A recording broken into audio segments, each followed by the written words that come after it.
Cool. When my kids were little and they were watching Sesame Street, they used to have this song, you probably remember it. It went something like this: one of these things is not like the other. One of these things doesn't belong. Come on, the question is crucial. Can you guess which thing is not like the other? Do it before the song is done. We finished the song, something like that. So good, I'm glad you knew it. Good. It was probably one of the better known Sesame Street tunes. Anyway, I'm like no expert in early childhood development, but the thought crossed my mind: is this a skill that really needs to be taught and reinforced? Categorizing stuff is innate to humans. We don't need any help figuring out what doesn't belong, do we? Because we do it all the time. It comes naturally to us. We're specialists at it. One spring break, I was in college. When I was in college, we were doing a service project for the whole week in a really isolated town in Appalachia. I guess technically Appalachia is what they say. It was like really remote. And we were working at a preschool where all the kids are part of the Head Start program. And one of my classmates on the trip was from the Philippines. And one morning, one of the little Appalachian boys came up to her, kind of puzzled, and looked at her. And this is, I'm not saying this to be, I'm just sharing a story that really happened. Is you, and then he said, the N-word. Okay, it's like, what? And it dawned on me that this little boy probably wasn't really a budding racist or junior member of the Klan, or maybe he was, I don't know, but he was only 5 years old. He was just trying to make sense of somebody he hadn't seen before. And we guessed that maybe had he not only never seen a person from Asia before, maybe not seen an African American before, that my roommate handled it very graciously, and she laughed. I mean, she was really, she laughed and explained how there's all different types of people in the world. But I think that little boy's reaction really stuck with me, because he's kind of thinking, this person doesn't fit the people that I've seen before. So how do I make sense of that? And yes, he was reflecting probably some of the racism of his area, but that's how natural selection molded our brains to work, to think in shorthand, in simple algorithms that make sense of the world. What's safe to eat, what's not, what belongs, what doesn't belong, what animals are a threat to my existence. One of these things is not like the other. And the vestiges of these prehistoric algorithms remain in our speech and today, don't they? Like, there's a lot of proverbs, axioms, especially about the natural world, right? Red at night, sailors delight. Red in the morning, sailors take warning. Leaves of three, leave them be. Berries of white, poisonous sight. Red and yellow, kill a fellow. Red and black, you're okay, Jack. Fog before 7, clear by 11. Only eat oysters when? In the R months. Yeah. August. And, what? No. And the amazing thing about these tidbits of wisdom is that they actually work most of the time. Gosh darn it, moss really does tend to grow on the north side of the tree. So don't become a slave to your GPS. Aren't human beings supposed to know north, south, east, and west at all times, just in case there's a fire or something? I mean, seriously, if you don't know your compass points, I'm not sure I want you with me in a survival situation. I was going to test you, but no. Okay. So, while the ability to label, to categorize, to pick which thing is not like the other was probably very helpful in our evolutionary past, in dealing with things like food and weather and our tribe and their tribe and predators and all that, when we apply labels to human beings, it becomes problematic, even disastrous. Because labels actually tell us very little about people, do they? I think labels tend to objectify people, almost invariably. Any kind of label. And I'm just thinking out loud, okay? Like this, I'm not, bear in mind, what we do here is not preach. We're thinking together. And so these are just my thoughts on the whole labeling problem. But, well, okay, we're in election season, so let's talk about politics. Let's, you can tell me you're a Republican, and you know what that tells me about you? Like, almost nothing. Almost nothing. Are you a young earth, socially conservative Republican? Are you a socially progressive, fiscally conservative Republican? Are you a gay log cabin Republican? Which I really don't get, but that's okay. It's a free country. Tell me you're a libertarian. What does that mean? That doesn't tell me anything about you. Because I mean, like, pure libertarianism would really lead to some kind of Lord of the Flies existence in America would look something like Somalia. And most libertarians I know still think traffic lights and regular garbage pickup are pretty good ideas and not an intrusion of an overreaching state. So that doesn't tell me much about you. And as for me personally, I'm not a member of any organized political party. I'm a Democrat, and we're a mess. We can't get anything together. And this does not violate our 501c3 status, because I'm not telling you what to think or how to vote. Right? We're just talking. And but one of the more striking contemporary examples of the limits of labels is in the area of sexual identity and sexual orientation, right? When I was growing up, it was pretty much assumed everybody was straight. There was this thing called homosexuality, which no one really talked about. And then, Liberace. Liberace, yeah, there's like Liberace and everybody was like, I didn't say anything. But then it became okay to be gay, so you had gay and straight, and then you added bisexuality in the mix, and then it became LBG, and then you added LBGT, and then you added LBGTQ, and Q could be for queer or for questioning, and now we have people identify as pansexual, rejecting the very concept of binary gender distinctions and rigid sexual orientations. And some people act as if this is all some kind of farce, and they make fun of the sexual orientation alphabet soup, but there's nothing funny about this at all.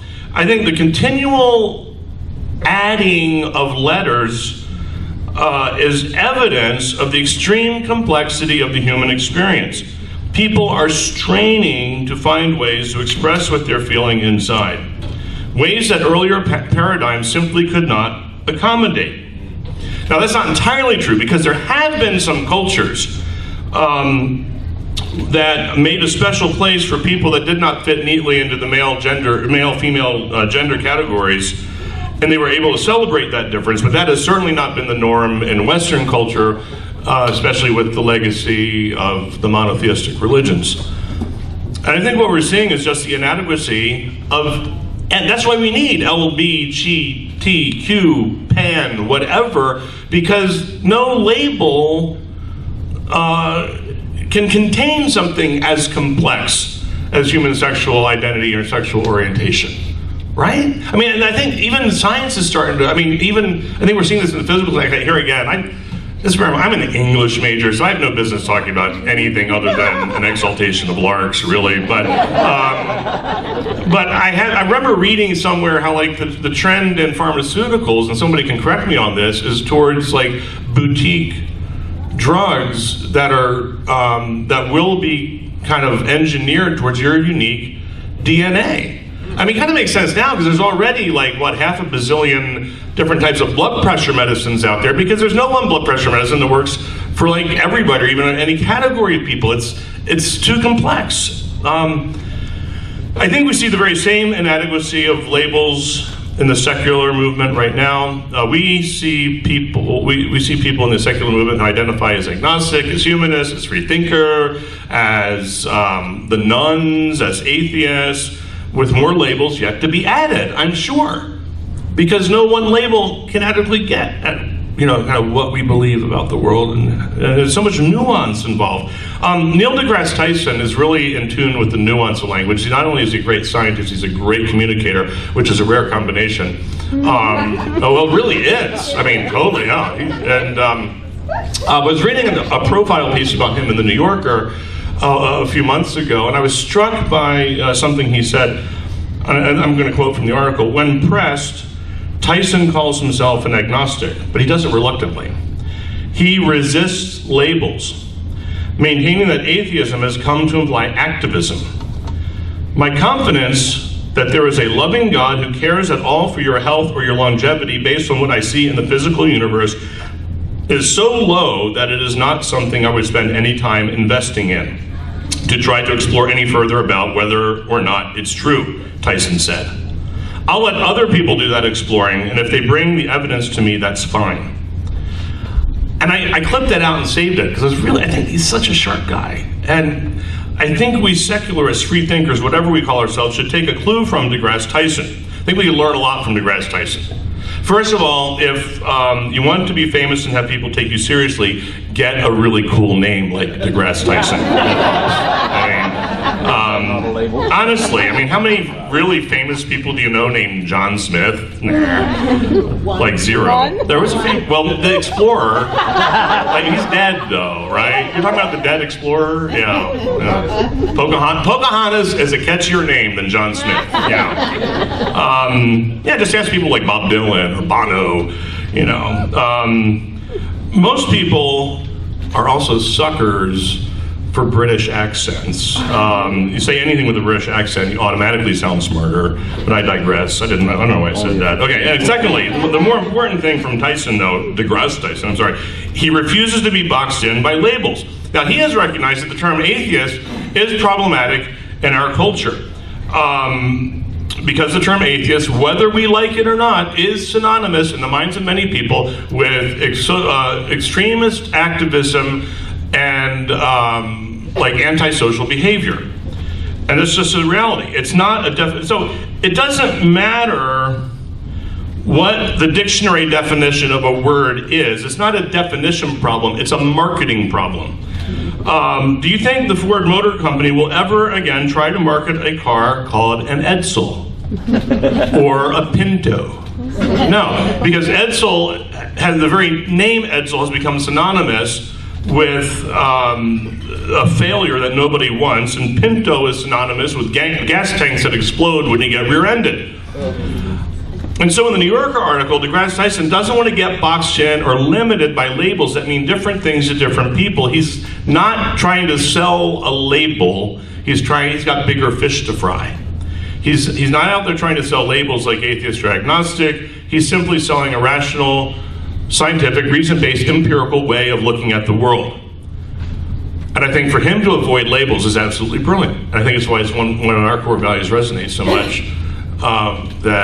Really, our first core value is people are more important than beliefs. And some of us have been saying how every one of our other core values is really a corollary of that. And labels are unimportant as a corollary of people matter more than beliefs or ideologies.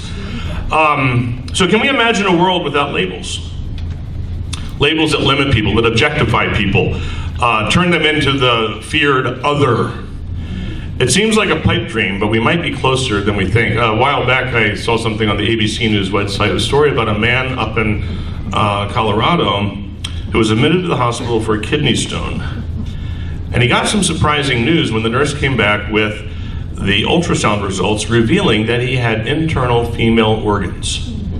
And when he heard that, he was relieved. He's actually, physiologically, a woman. The man, his name is Steve Corellius, said that he had been dealing with suppressing feminine feelings his whole life. When he was younger, he was teased constantly for, quote, running like a girl and stuff like that. He said that knowing the reason for this was so liberating. But here's the part of the story that really caught my eye.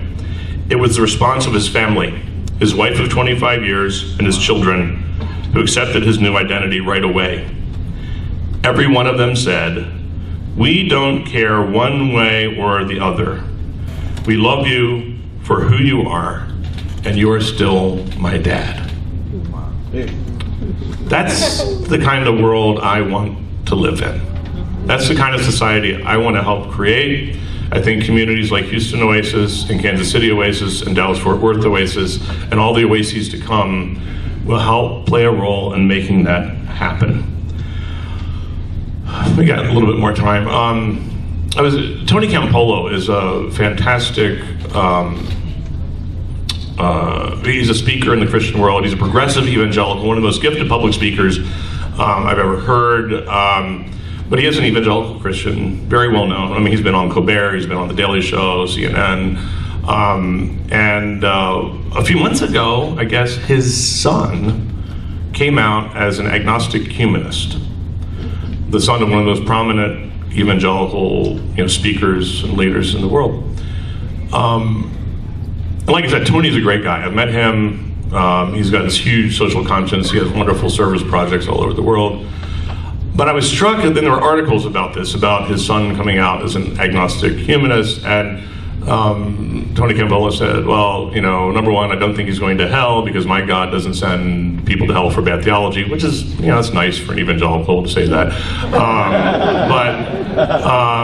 But what else he said struck me was, he said, I'm just sad because he was part of our tribe, and I liked having him as part of our tribe. And that kind of broke my heart when he said that. I know he still loves the son deeply, deeply, but I thought, why not just expand your concept of the tribe?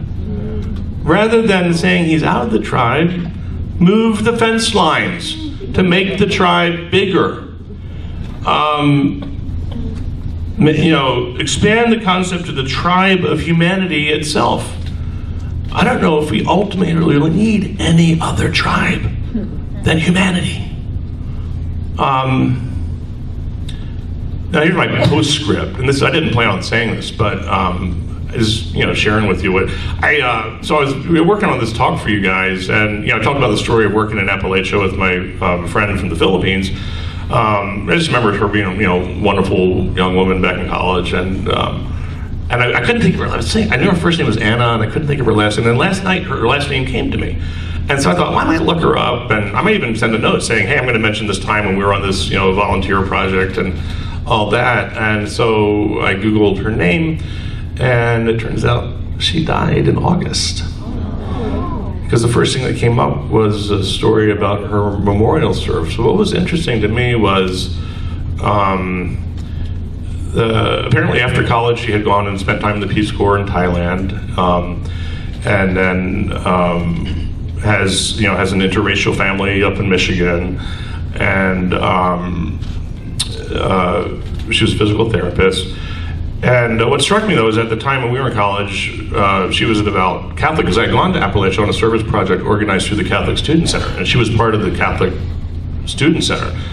But when I read online about the memorial service, it said, this is not a typical memorial service. There will be no prayers. There will be no anything you associate with a memorial service. It's just simply going to be friends and family gathering at a local pub to tell stories celebrating her life. And it made me wonder, did she make a similar journey, from Catholicism to a secular perspective? It's possible.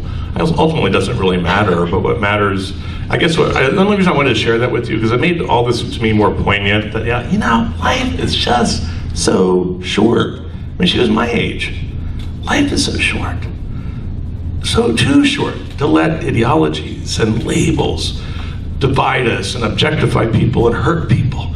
The time here is so short and so precious that all we can do is just cherish every moment, because every day we're alive is a gift. And that's all I had for you today. Thanks for listening.